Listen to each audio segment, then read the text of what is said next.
আসসালামু আলাইকুম। পূবালী ব্যাংক তাদের পাই ব্যাংকিং অ্যাপসে নতুন কিছু আপডেট এনেছে। যারা পূবালী ব্যাংকের ইন্টারনেট ব্যাংকিং বা পাই ব্যাংকিং ইউজ করেন তাদের জন্য এটি হেল্পফুল। বর্তমান সময়ে পাশে স্ক্রিনটা লক্ষ্য করলে দেখতে পারবেন নতুন বিবেচনায় যে ইউজার ইন্টারফেসটা এসেছে অনেকটা এরকম। তো আগের চেয়ে কিছুটা পরিবর্তন এসেছে এবং সবার আগে দেখিয়ে দেই আপনার ব্যাংক অ্যাকাউন্টের স্টেটমেন্ট এখন বর্তমানে কিভাবে দেখবেন। এ টু জেড ডিটেলস থাকছে। তো এখানে নিচের দিকে চলে এসে দেখবেন স্টেটমেন্ট নামে একটা অপশান রয়েছে। এই স্টেটমেন্ট অপশানে জাস্ট ক্লিক করে দিবেন। ক্লিক করে দিলে এখানে আপনার সেভিংস অ্যাকাউন্টে কী পরিমাণ অ্যামাউন্ট রয়েছে সেগুলো দেখতে পারবেন। আপনার ফিক্সড ডিপোজিটে কী পরিমাণ অ্যামাউন্ট রয়েছে। এর বাইরে গিয়ে নিচের দিকে আপনি এ টু জেড আপনার ফিক্সড ডিপোজিট বা ডিপিএস যদি থাকে সেগুলোও কিন্তু দেখতে পারবেন।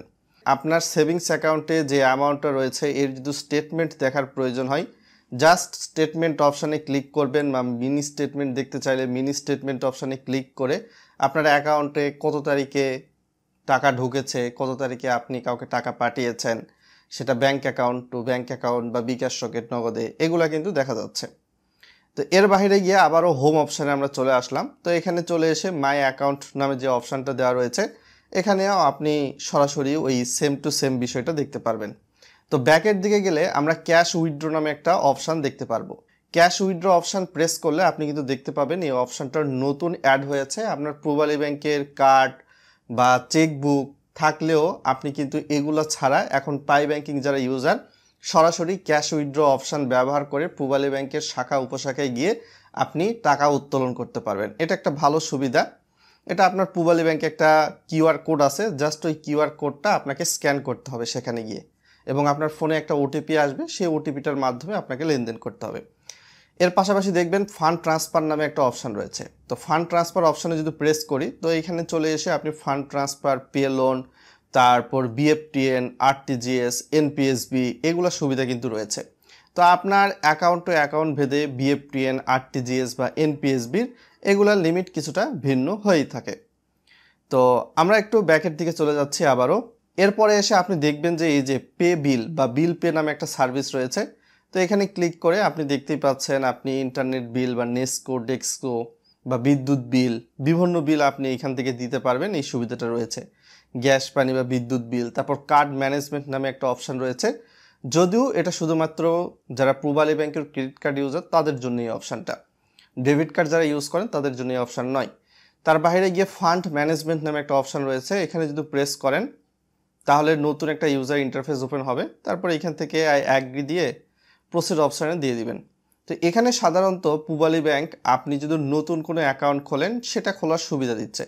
তো এখান থেকে চলে এসে আপনি দেখতে পারবেন পূবালী ব্যাংকের পেনশন স্কিম বা পূবালী ব্যাংকের target based deposit scheme, monthly profit scheme বা সিনিয়র সিটিজেন ডিপোজিট স্কিম এগুলো অপশান রয়েছে। আপনি কনভেনশনাল ব্যাংকিংয়ের মাধ্যমে খুলতে পারবেন, প্লাস পূবালী ব্যাংকের ইসলামিক ব্যাংকিং রয়েছে, সেখানেও কিন্তু আপনার বেশ কিছু অ্যাকাউন্ট, এফডিআর, ডিপিএস খোলার অপশান রয়েছে। তো আমি ব্যাকের দিকে যাচ্ছি। আমি পূবালী ব্যাংকের একজন গ্রাহক, নিয়মিত কিন্তু সেখানে লেনদেন করি এবং দেশের শীর্ষ সারির একটা ব্যাংক কিন্তু পূবালী ব্যাংক, এটা সকলেই জানে। ভিডিওটা লাইক করে দিবেন, চ্যানেল নতুন হলে সাবস্ক্রাইব করে দিবেন, এরকম ইনফরমেটিভ ভিডিওর আপডেট পেয়ে যাবেন। তারপর রিসার্চ নামে একটা অপশান রয়েছে, জাস্ট এখানে আপনি আপনার ফোন নাম্বার বা আপনার প্রয়োজনে কারো ফোন নাম্বারে রিসার্চ করলেন টাকা পয়সার যার যখন প্রয়োজন হলো সেটার জন্য। তারপর ফান্ড ট্রান্সফার টু এমএফএস, অর্থাৎ মোবাইল ব্যাংকিংয়ে আপনি এখান থেকে টাকা দিতে পারবেন। সেটা আপনি যদি মনে করেন বিকাশে দিবেন সেটা পসিবল, যদি মনে করেন নগদে দিবেন সেটাও পসিবল, যদি মনে করেন কাউকে রকেট অ্যাকাউন্টে টাকা দিবেন সেটাও পসিবল, ট্যাপ অ্যাকাউন্টে টাকা দিবেন এটাও পসিবল, ওকে ওয়ালেট সেটার মাধ্যমেও আপনি টাকা পে করতে পারবেন, বা উপায় এখানেও পে করতে পারবেন। আপনার সরাসরি পূবালী ব্যাংকের অ্যাকাউন্ট থেকে ওই সকল অ্যাকাউন্টে টাকা জমা হবে। আর এই টাকাগুলো কিন্তু মোবাইল ব্যাংকিং বিকাশ রকেট নগদে যখন ফান্ড ট্রান্সফার করবেন, bank to MFS fund transfer, সেক্ষেত্রে সঙ্গে সঙ্গেই কিন্তু উইথিন 1 থেকে 30 মিনিটের মধ্যেই আপনি টাকাটা কিন্তু পেয়ে যাবেন। এত সময় লাগে না, 1 মিনিটের মধ্যেই পাওয়া যায়। তারপর এখান থেকে দেখতে পারবেন সার্ভিসেস নামে একটা অপশান রয়েছে। তো এখানে যদি প্রেস করি এখানে চলে এসে আপনি সাধারণত এই যে ট্রেনের টিকিট প্লাস সহজের মাধ্যমে ক্রয় করতে পারবেন, বা বিডি ট্যাক্স বা কাস্টম ই পেমেন্ট। তো বেশ কিছু অপশান রয়েছে, কিছু অপশান চালু রয়েছে আর কিছু অপশান সামনের দিকে চালু হবে। তারপর এখান থেকে দেখতে পারবেন চেকবুক ম্যানেজমেন্ট নামে একটা অপশান, এখানে প্রেস করলে আপনি দেখতে পারবেন আপনার চেকবুক স্ট্যাটাস, প্লাস আপনি যদি কোনো চেক কাউকে দিয়ে থাকেন, সেই চেকের পেমেন্ট যদি ব্যাংক থেকে বন্ধ করতে চান, জাস্ট স্টপ পেমেন্ট অপশানে গিয়ে চেকের ইনফরমেশানগুলো সাবমিট করলে ব্যাংকে গেলেও ওই চেকের মাধ্যমে কেউ টাকা তুলতে পারবে না।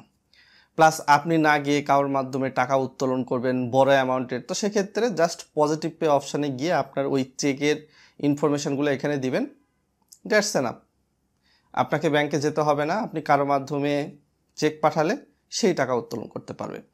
অথবা আপনি এখান থেকে চাইলে চেক বুকের জন্য রিকোয়েস্ট দিতে পারবেন, প্লাস আপনার চেক বুকের রিকোয়েস্ট দেওয়ার পরবর্তীতে স্ট্যাটাস কি, অর্থাৎ কতদিন পেতে সময় লাগবে, হয়েছে কি হয় নাই, এগুলো সাধারণত চেকবুক স্ট্যাটাসে থাকবে। এটা সাধারণত কাজ। এর বাইরে গিয়ে আপনি দেখতে পারবেন ডিসপার্স ম্যানেজমেন্ট। তো এখানে যদি ক্লিক করেন, এখানে আপনি ক্লেম, ডিসপার্স বা ডিসপার্স হিস্টোরি, অর্থাৎ আপনি যদি কাউকে টাকা পাঠান, সেটা ব্যাংক অ্যাকাউন্টে বা বিকাশ সকেট নগদে বা ই পেমেন্ট বা মোবাইল রিচার্জ, যে মাধ্যমে পাঠান, আপনার এখান থেকে ব্যাংক কর্তৃপক্ষ টাকা কেটে নিয়েছে, কিন্তু আপনি যেখানে টাকা পাঠিয়েছেন সে টাকা পায় নাই।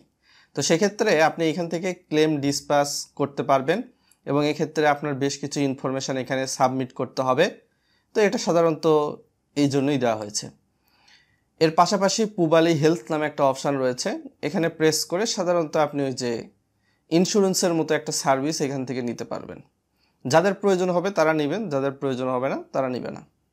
এটা জাস্ট কর্তৃপক্ষ দিয়ে রেখেছে, পুবালি ব্যাংকের সম্ভবত নিজস্ব কোন একটা কোম্পানি এটা।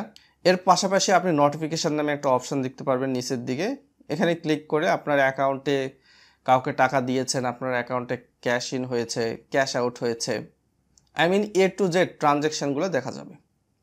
তারপর সেটিংস নামে একটা অপশান রয়েছে, আপনি দেখতে পারবেন, যদি দেখেন সেটিংস অপশান এখানে প্রেস করবেন। প্রেস করে আপনার কাস্টমার আইডি প্লাস আপনার নাম, আপনার মেল অ্যাড্রেস, এগুলো কিন্তু এখানে রয়েছে।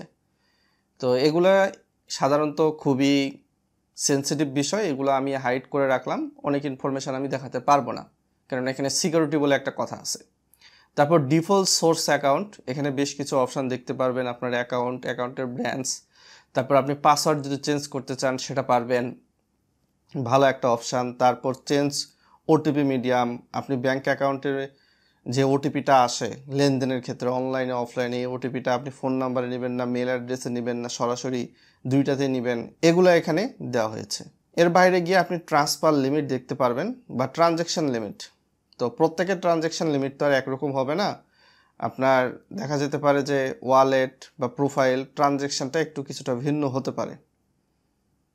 আপনার BF10-এর ক্ষেত্রে একরকম ট্রানজ্যাকশান দেখতেই পাচ্ছেন, প্লাস NPSB যদি করেন সেক্ষেত্রে একরকম ট্রানজ্যাকশান লিমিট, প্লাস ট্রান্সফার পুবালির ব্যাংক টু পুবালি ব্যাংক সেক্ষেত্রে একরকম ট্রান্সফার লিমিট, প্লাস RTGS যদি অনলাইনের মাধ্যমে করেন সেক্ষেত্রে একটা ট্রান্সফার লিমিট। মোটামুটি ভালোই লিমিট দেওয়া রয়েছে, লিমিট যে মন্দ এমনটা না। মোবাইল রিচার্জের একটা লিমিট, দৈনিক বা মাসিক, এগুলো এখানে দেওয়া রয়েছে। তারপর বিল পে লিমিট আপনারা দেখতে পাচ্ছেন। ব্যাকের দিকে চলে এসে এখানে কন্ট্রাক্ট নামে অপশান রয়েছে, এটা সাধারণত পুবালি ব্যাংক কর্তৃপক্ষের সঙ্গে আপনি কোনো প্রবলেমে পড়লে তাদেরকে ফোন দিয়ে তাদের সঙ্গে কথা বলতে পারেন, আপনার প্রবলেম সলভ করতে পারেন। তারপর রাইট টু আস, কোনো রিপোর্ট বা অভিযোগ যদি থাকে এখানে আপনি সেই অভিযোগটা লিখে কর্তৃপক্ষকে জানাতে পারেন। তারপর হিস্টোরি, আপনার অ্যাকাউন্ট কবে থেকে খোলা হয়েছে, কোন কোন ডিভাইসে অ্যাক্টিভ রয়েছে, এই বিষয়গুলো। তো এখানে কিন্তু নতুন আপডেট এসেছে এবং নিচের দিকে একটা দেখতে পারবেন কিউআর স্ক্যানের মতো অপশান রয়েছে। এটাই ছিল A to Z বিষয়। ভিডিওটা ভালো লাগলে শেয়ার করতে পারেন, আর আপনার কোনো প্রশ্ন থাকলে ভিডিওর কমেন্ট বক্সে জানান। Thank you.